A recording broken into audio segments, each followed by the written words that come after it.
Hold on to your butt. Come on, sucker. Let's get it on. Oh, you want to fight? You want to fight? I do not entertain hypotheticals. The world as it is vexing enough. You don't know anybody named Iris? I don't know nobody named Iris. Can I have a piece of toast? I don't give a damn what you think you are entitled to. We are changing the course of history as we see it. That is what Western demands. How could you do this to me? Really, I want to know. Why did you do that? What you feel only matters to you. Step back for 1 minute and look at the big picture. And that's all. No, not for the real fire. We offer you a bond, a family that very few can understand. Help me! Help you. And don't do drugs. Or Whatever Movies with Wesley and Iris.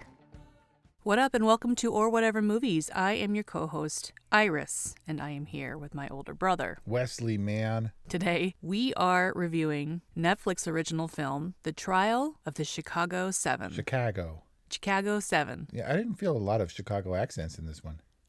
Abby Hoffman. Well, Sacha Baron Cohen as Abby Hoffman. I couldn't tell if his American accent was shaky because apparently Abby Hoffman was educated or he grew up in the East and was educated in the West, and so he might have had a little bit of a mingled accent. But Sacha Baron Cohen was pretty reluctant.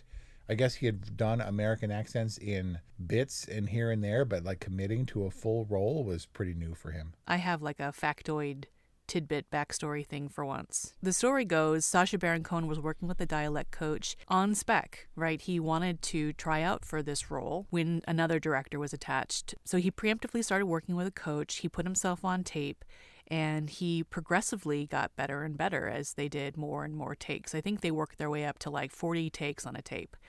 And, around take 30 or so, he decided, all right, I think this is ready to send to the director. So he said to his assistant, so send 28. And I think we're ready. And so his assistant did. And then he met with said director. Brian speculated it was Steven Spielberg. I'm not sure if that's true. And Steven Spielberg was like, well, on take 1, I could tell you were pretty shaky. But by take 28 at the end, you seemed like you were really getting a handle on this accent thing. That's funny, man. You are only as good as your weakest link, right? The weakest link on your team. I have been that person. I almost brought down my literary manager that I interned for. Cherie Guitar? Yes, I once unblind CC'd everybody a script that she sent out. So all of her content, like 35 people. And I knew it as soon as I hit send. There was nothing I could do. Ugh. It never came back to haunt me, but I was that person. That's pretty funny and yet effective. I guess it worked well enough because Sacha Baron Cohen is an associate producer on this big movie. Yeah, he gives a super strong performance, a Golden Globe nominated performance. A Golden Globe winning performance, Doesn't right? mean anything. Definitely a film better the second time around, in my humble opinion. It was pretty dense. It was kind of an experience. As Aaron Sorkin, the director, had mentioned, and the writer had mentioned, he wasn't going so much for authenticity as he was for overall sentiment and the heart of the story. I can sense this because it feels dense, but light on its feet. Like it feels unburdened by the truth. Yes. Despite it being a very heavy story. Does that make sense? Yes, absolutely. I mean, it has the hallmarks of a sweeping, fun, accessible. I mean, it's impossible to say that any of this subject matter is fun, but it does feel light and not taking itself too seriously, albeit serious subject matter. Maybe stylish is the right word. And Aaron Sorkin, having been around a long time, regarded as one of the best writers in the business, he hasn't directed many films. Yeah, he directed the rather disappointing Molly's Game. I don't know. I thought that was solid. I felt like it was small scale enough so that it could be his first foray into directing without being complicated and sprawling and ambitious and a massive cast like this one was. I think maybe I just had Jessica Chastain fatigue when Molly's Game came out. She was a thing certainly for a while and has slacked off a little bit, but she was in like 8 movies at one point a year, right? Yeah. I think the year that Molly's Game came out, what was it, 2017? She was everywhere. Yeah, it's just stretching a little bit. He used all his talent on this movie, and it's worth noting that Sacha Baron Cohen is famous for his improv work, and to be kind of tied to a writer who's very particular about his words, it's almost the opposite of improv, right? Where the script is more gospel. Right. But he takes, to Aaron Sorkin's credit, he takes from many sources. He's made no secret about the fact that he'll go in, watch a piece of entertainment, and come out with his mind spinning of, okay, I learned this, and I learned that, and I'm definitely going to use this. I thought that for a director early on in his directing career, the riot scenes were handled really well. I thought that there was a nice mix of the establishing shots with dozens and dozens of police protecting that stupid statue in Grant Park and the rioters kind of coming head to head Braveheart style. And then it was a lot of intimate, like really close billy clubs against skulls kind of shot. But it gave a great picture. And like JFK, it was intercut with archival footage. And maybe it was a cheat, but it was immersive and it felt historically significant. And yet it still felt biased. There was one shot in particular in the riot scenes. I'm not sure which riot scene it was, but it was like a medium of a young woman, probably in her teens, with little blonde braided pigtails getting clubbed in the head. And I was like, damn. That makes the filmmaker's position pretty clear, right? That these are, relatively speaking, innocent people who are being unjustly unleashed upon with violence. 100%. And I'm just saying that the way that it looked, it felt like it meshed with the historical footage in a way that it didn't feel fake to me, but biased, absolutely. Because this, to our earlier point, is exactly the kind of movie that it is. It's making a declarative statement, it's making a statement that comes down on the side of the defendants, whether or not they're exonerated in the charges of inciting the riot.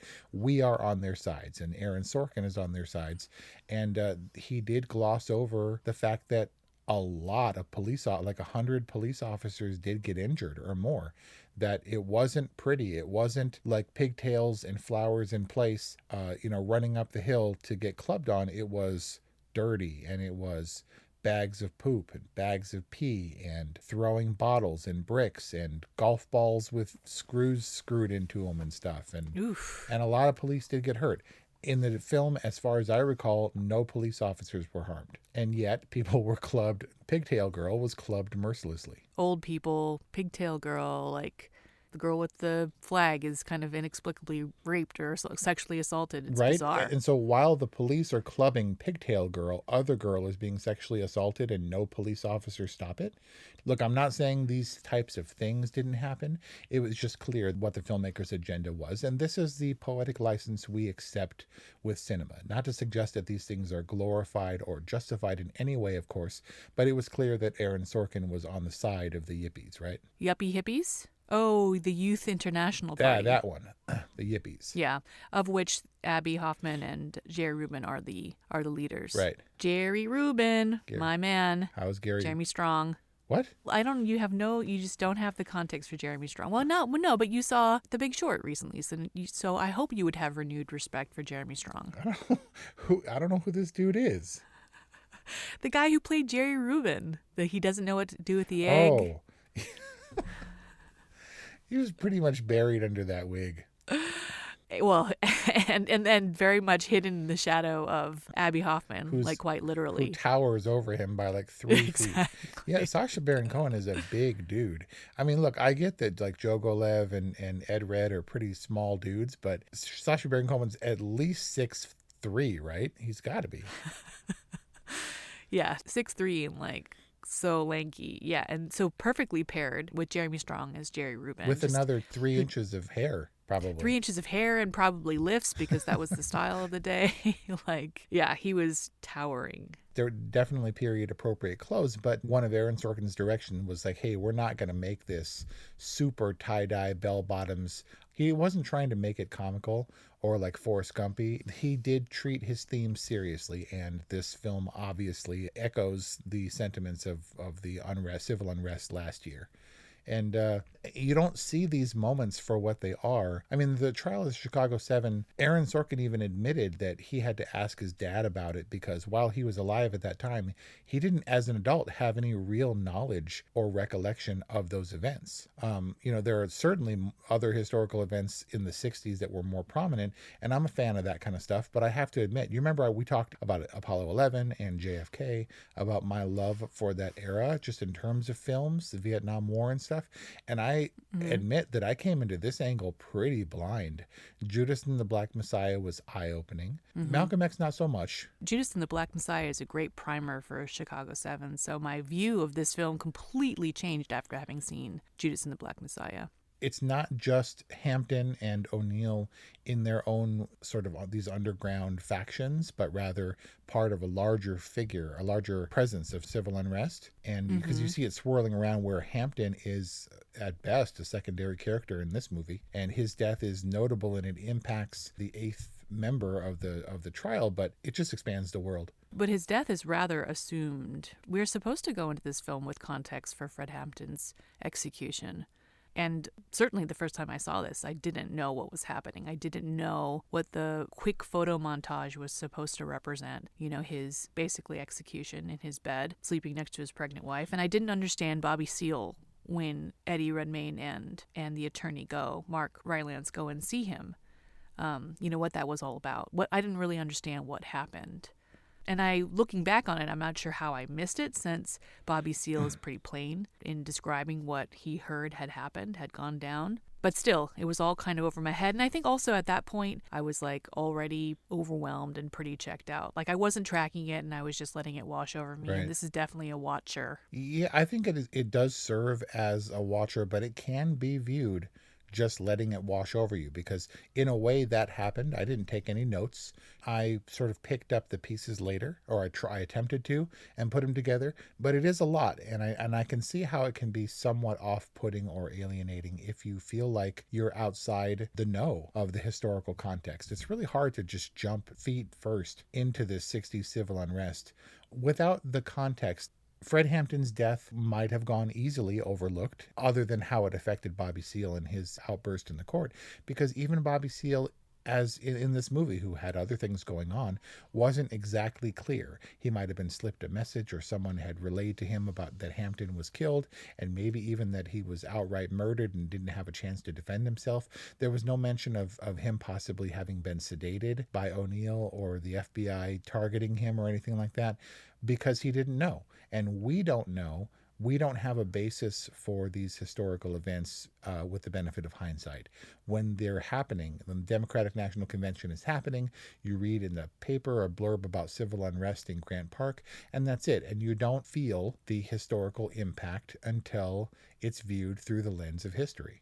And I think that knowing that going into it, you can just let sort of history be presented to you on a platter, which I think Aaron Sorkin did a pretty good job of doing. He pulled together all these disparate elements and told several stories, and kind of loosely threaded through this trial that was otherwise kind of uneventful. Like, who cares about the guys who may or may not have incited the riot being exonerated, ultimately, spoiler, except that they hold the threads for all these other stories that paint a picture in general of 60s civil unrest. But there aren't a lot of detours. We stick pretty faithfully to the trial as the spine of this story. Ooh, do we? And that was compelling in itself, but there were a lot of people to keep track of those threads, and so we needed this sort of hub, and we can focus on the fun, goofy participants who are portrayed as bad guys, as opposed to the obvious bad guy of the federal judge, who was so loathsome. It made me, I had to pause the movie and question how a person who was that vile and reviled, apparently, could possibly ascend to a position of power. You and I work in an industry where that happens, seems to happen all the time. It's like the more forceful and brusque you are, the more willing you are to step on other people and to, most importantly, be decisive, you can go anywhere. I'd like to think that that's coming to an end. I hope so. But Judge Julius Hoffman, apparently not a very well-regarded justice, but played so beautifully by Frank Langella. Like, I think he was channeling some... This judge was, like, way more hateful than his Dracula. Man. Who's a legitimate monster, right? This was the real-life monster. Usually it's the lawyers who are blood-sucking. Is a judge just a boosted lawyer? Whatever he is Judge Monster incarnate. And it's just so infuriating that he's in a position of power. It is unbearable at times, but apparently not untrue. That dude handed down something like 147 counts of contempt throughout that long-ass trial. Can you get punished for contempt? Oh, 100%. Mark Rylance's character alone racked up several counts, I think maybe 7 or more, and that amounted to 4 years of prison time. William Kunstler served prison time? Well, he was handed down all those contempt charges, and then they were thrown out when the case was retried. When another judge got a hold of the case, they were like, that's ridiculous. This guy was power hungry and crazy, and threw it all out. It just goes to show, I guess, if you can make something of it from a dramatic perspective, it's not without consequence. You can't just be like, haha, it's funny, I'm disrupting the court. You will go to jail. And that's a bad deal. And for people like Abby Hoffman, that wasn't so much of a concern. I mean, what did he say? Is like second nature to him or whatever? Being held in contempt. But yeah, and so for dramatic purposes, you can do those things and it makes it colorful. I don't have nearly the contempt for my country as my country has for me. Yeah. What did you think of Mark Rylance's performance in this? I find him to be a strange actor. Mark Rylance has been Steven Spielberg, one of his favorites for a while now. I believe it started with Bridge of Spies, and he's been in a few movies, Ready Player One, BFG, The Big Friendly Giant since then. And I find him to be a weird dude. A lot of that comes from his portrayal of Halliday in Ready Player One, where he plays a Wayne's World Garth level character. And I think he's a good actor. He's a good, serious, wearing a suit, understated, yet powerful actor. But this seems like exactly the right role for him because I don't know about his dramatic range. Someone said of Ethan Hawke, it was on Jimmy Kimmel's Mean Tweets, that Ethan Hawke wasn't supposed to be a movie star, but just kind of slipped in under the radar, and people were like, okay. And that's how I feel about the more mature, established Mark Rylance, because he was nobody. Maybe he was a character actor like Christoph Waltz for like decades or something, but all of a sudden on my radar, this dude appeared and suddenly was everywhere. He was in Dunkirk and all these movies, and here he is in a high-profile role. I don't know. I don't know how to feel about him. He's fine. Yeah, I mean, he felt, if this is his only lane, I guess he was right on track. Right on, man. He felt he was an appropriate kind of outsider in his profession to represent this group of outsiders. Yeah. You know, he took it very seriously, but he had a healthy amount of distaste for the system. Like, he could approach it with the right amount of mix of levity and seriousness.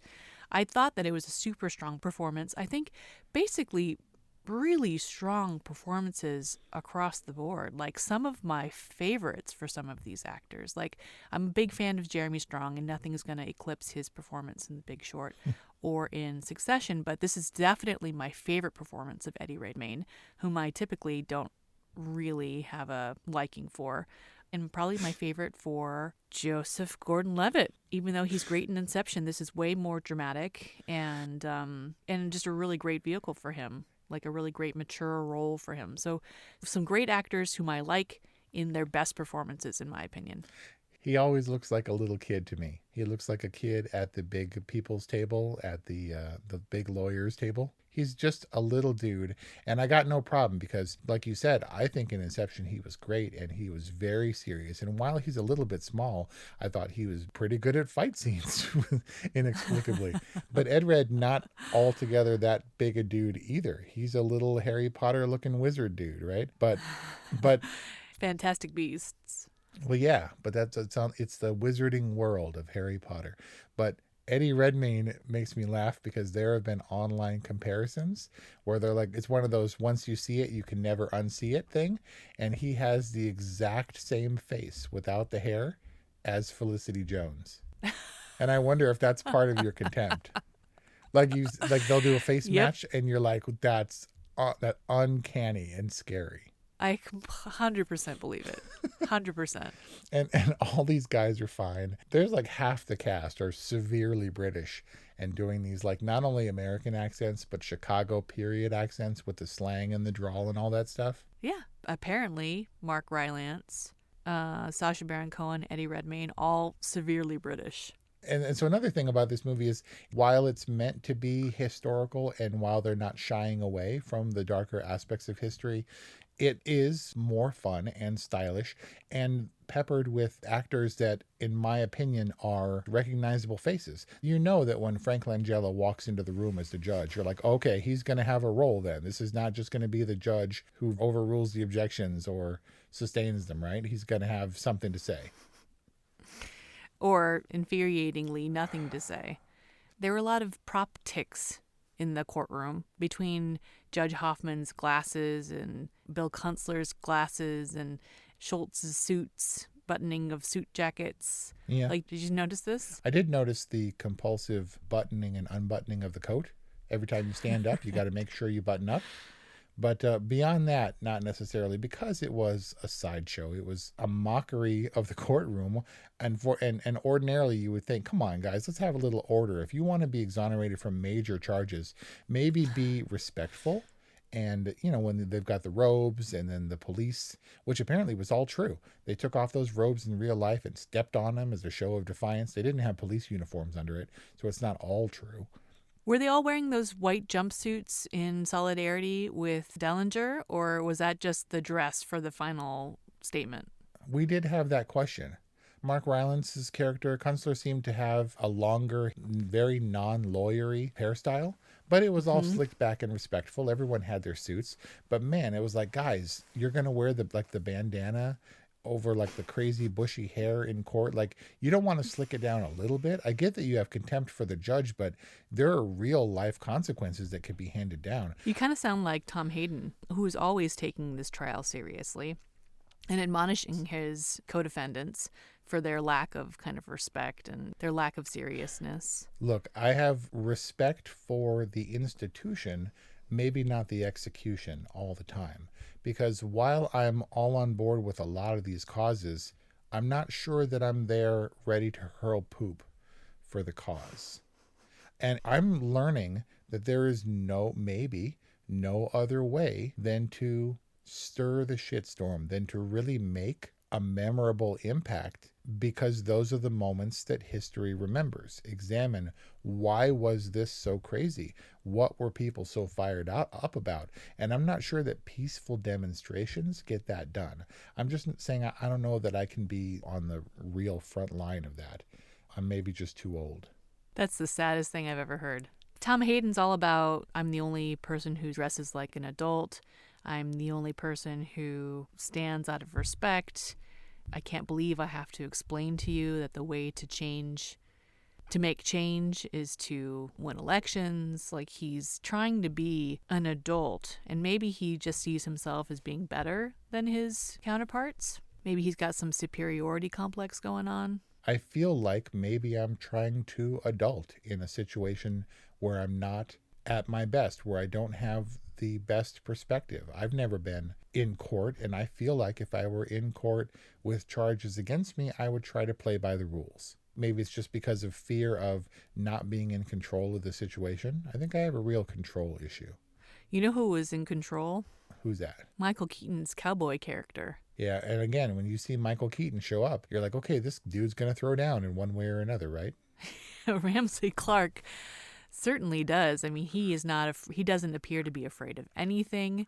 I think he strikes a really great balance of contempt and respect. It's just such a shame that the jury and perhaps the public really didn't get to hear his testimony until now. I don't know if that's really true. I don't have enough context on this this historical event. Is it? It is true that he was called in under voir dire, and the judge was determining if his testimony would be admissible or acceptable for the jury to hear, because he wasn't previously listed as being one of the people called to testify. And so his testimony wasn't given in front of a jury, and hopefully it was accurately represented in the movie. So you can see that kind of defiance paying off historically.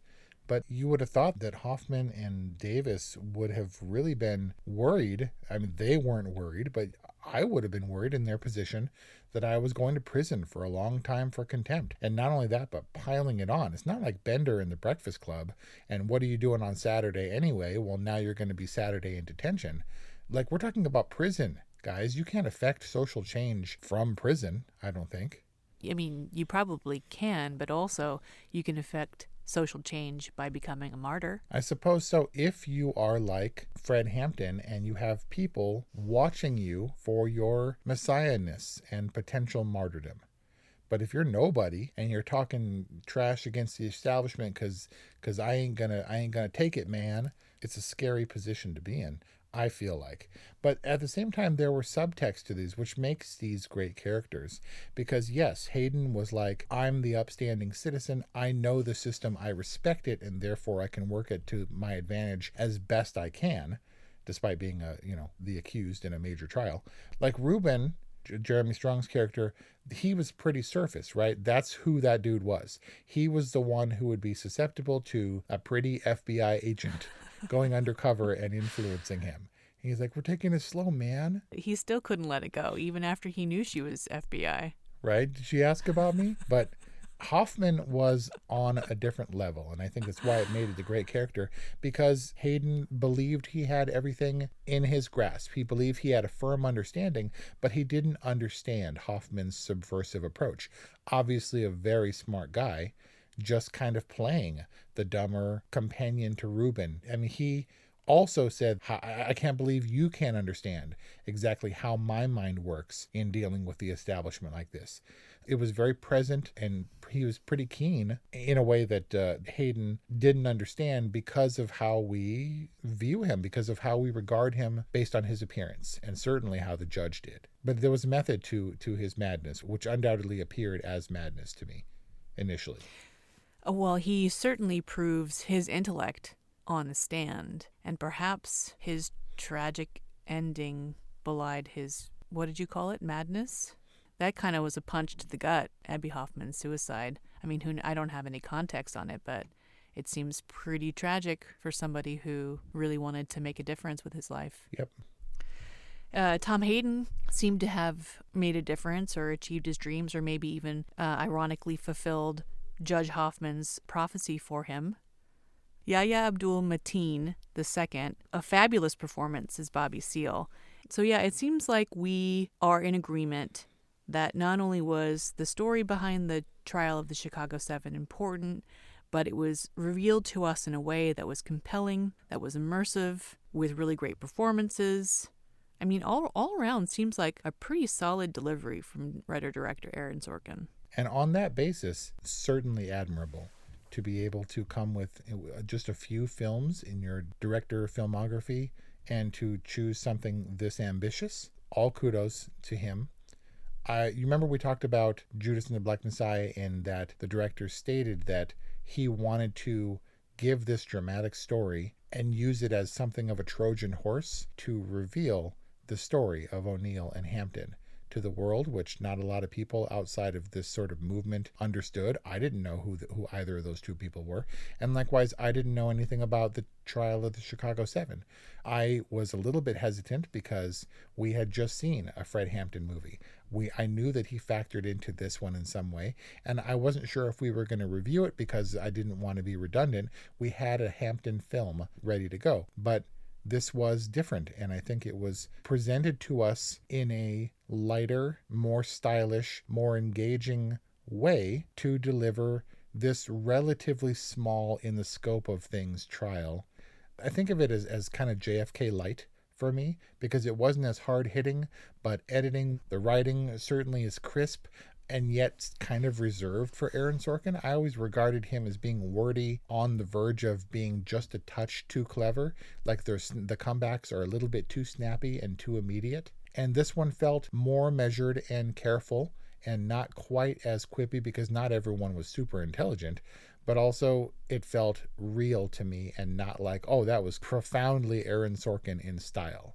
But it was sweeping, and the score at the end with the furious applause over the raised fists and the reading of the names.